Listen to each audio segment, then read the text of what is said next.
Hey guys, and welcome to our YouTube channel. In this video, I'll be giving you a tutorial on how to add multiple stops on Google Maps. First of all, you click on your Google Maps. You click on where you want to go to. You click search. Then you click on directions. At the top, beside your location, you click on these three dots here. And then you click on add stop, which is the second option here. And then you add whatever stop you wish to add. Let's say the Folly.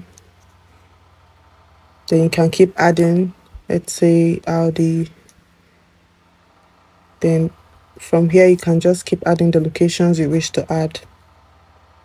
Google Maps automatically summarizes your total trip depending on what route you're using, either pedestrian, car rides, or public routes.